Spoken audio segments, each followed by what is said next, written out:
Good afternoon. This is Dr. John Ewing with Spirit Lake Wellness, and I'm here today to talk about learning and memory. Learning and memory involve two important structures in the brainstem. One is the hippocampus, which gives us autobiographical memories, and the other one is the striatum, which helps us to develop habits. When we remember something that has happened, we link a series of pictures and sounds together, retelling the story of a series of events. This is our autobiographical memory. When we experience these memories, it's almost like we're playing back a movie that we have previously stored. When sensations arrive in the brain, they may persist as ripples of activity. These spreading loops of activity resonate as short-term memories. Emotionally significant events are encoded by the hippocampus into long-term memories. Once formed, long-term memories can be recalled when similar events begin to occur, or we can follow the thread in a different memory to another particular long-term memory. Activity between the hippocampus and cortex enables us to re-experience autobiographical or cortical memories. Damage to the hippocampus impairs the formation of long-term memory. People with this type of brain damage can recall distant events, but cannot form new memories that last longer than a few short minutes. Now, there is another important memory system which involves the striatum. This is the procedural memory system, which enables us to accomplish things out of habit. Some people refer to this as muscle memory. The striatum is a large part of the basal ganglia. This enables us to gain a sense of completion once a routine has been executed. If the routine is altered or not complete, we often experience a feeling of dissonance, a feeling of incompleteness that can almost be a type of pain. When we learn a new skill, at first we utilize the cortex and hippocampus to execute a series of actions. With repetition, the series of actions becomes embedded in the striatum as a newly learned habit.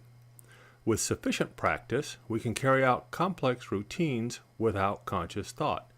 For example, many of us, when we learned to tie our shoes, are familiar with the little rhyme that goes, "Make a tree, the rabbit goes around the tree and through the hole."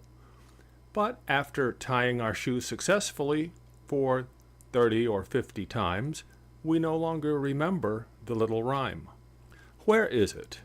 The spinal cord rises up from our neck, passing into the brainstem. The brainstem sits beneath the wrinkled up cortex. The hippocampus lies in the upper part of the brainstem, beneath the cortex. The striatum is part of the basal ganglia and is also in the upper part of the brainstem, beneath the cortex. Why should I care? Without autobiographical and cortical memory, we would not be able to simulate or imagine the world around us. There would be no story to tell. We would not have ideas.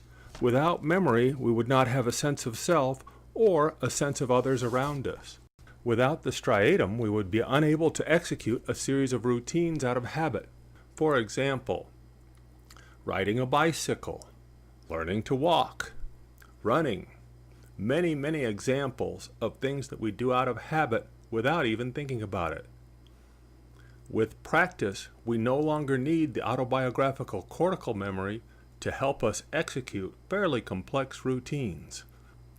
This ability to learn habits frees our attention to consider other ideas while we continue to carry out our daily routines. The power of habit can often help us avoid errors in our thinking by making us aware when we are deviating from the usual routine. Habit is a powerful force that can free us to think about other things, but habit can also intrude into our plans to do things differently. Former routines for dealing with stress can re-emerge without conscious thought when we encounter difficult situations. Internal tensions can arise when triggered by events similar to traumatic episodes in the past. This type of internal tension leads to sensations which can evoke unbidden thoughts that strongly influence and color the interpretation of our current circumstances.